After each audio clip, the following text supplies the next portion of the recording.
Dear Selection Committee, my name is Matthew Aloysius Grogan. I'm a senior at Valley Central High School and an Eagle Scout from Troop 31 in Montgomery, New York.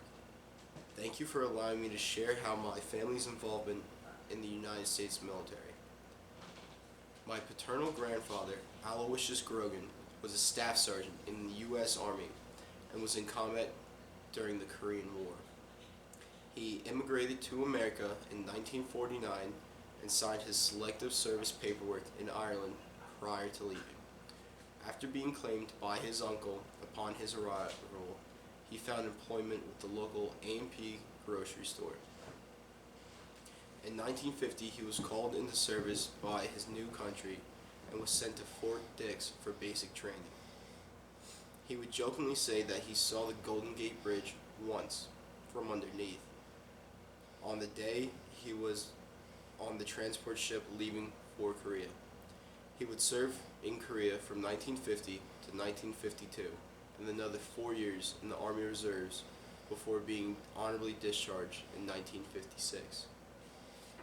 Staff Sergeant Grogan saw combat in Korea during the years 1950 and to 1952. We know very little of his time in combat because he never spoke about it. He only spoke of the good things in the service, having a Coca-Cola with his friend, baseball games that were played, and how his faith saw him through while he was running to and from the foxholes, and how blessed and lucky he was to become an American citizen 7 months after he returned from combat. When asked about his service, he would say, "I made a deal with America. She would take me in, and I would defend her." This taught me to be loyal to those whom I've made promises to. Most, if not all, of the information my family knows about his service comes from others, but not directly from my grandfather. We know that he crossed the 38th parallel twice from a picture that he sent his sister.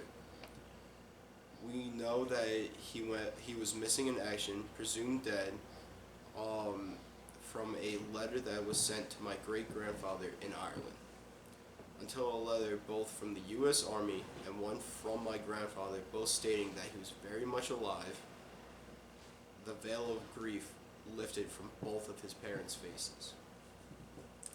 During the time between the two letters, there were several births in his family, and many of the male children were named Aloysius in his memory. Thankfully, he was alive, and those that bear his name are very proud of his service. This taught me humility in my actions. After he returned home, he met and married the love of his life, Bridie. He traded his military boots for construction boots, and with a steady job and a beautiful life, they began their new life together, which would include raising 10 children. Early in their marriage, my grandmother would have to calm him from his night terrors. She says for the first 2 years of their marriage, he ran from the Koreans every night. Was this from when he was missing in action? We don't know. We will never know because he took all of this to the grave with him. It wasn't until the children started to arrive that the war seemed to subside him. He put it away somewhere in his heart and mind and tried to become the man he was prior to Korea. This taught me perseverance and courage. My grandfather and grandmother not only raised their 10 children, but another cousin's child when our cousin died at a young age. My grandfather retired as a construction foreman during his career. He worked on many of New York City's historical buildings and landmarks.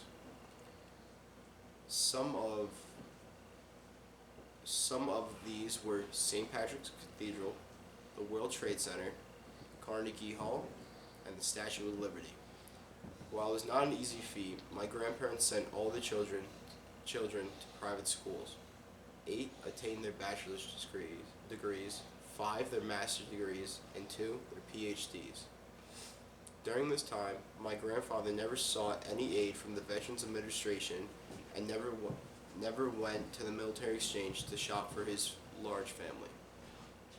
When asked why didn't he use these services that were offered to him, He would say that he was lucky to return home alive and in one piece, to find his loving wife and a good job. There were many that returned that were not so fortunate, and that it was the right thing to do to leave a little something on the table for them. This taught me charity to others.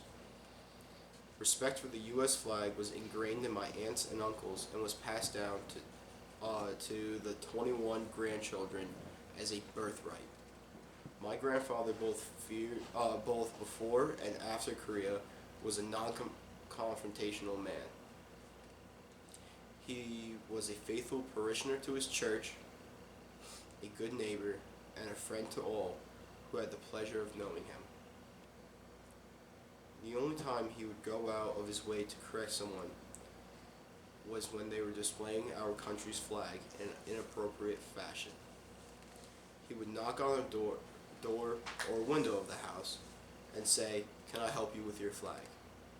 Although he didn't say it, we knew that he pledged his allegiance to it, and he saw many of his friends return home under the same flag. So it was so very special to him, as it should be to all of us. This, in closing, my grandfather's service has had a long-lasting impact not only on me, but my entire family. He taught us to be loyal, humble, perseverance, courage, charity, and patriotism. He inspired me not only to earn my Eagle Scout rank and a Heritage District Life-Saving Award, but I became involved in the JRTC, in which I've risen to the rank of Sergeant First Class. He will always be the standard that my family measures ourselves by and seek to attain. This is what this immigrant citizen soldier taught me, and I am lucky to call him my Poppy. Thank you.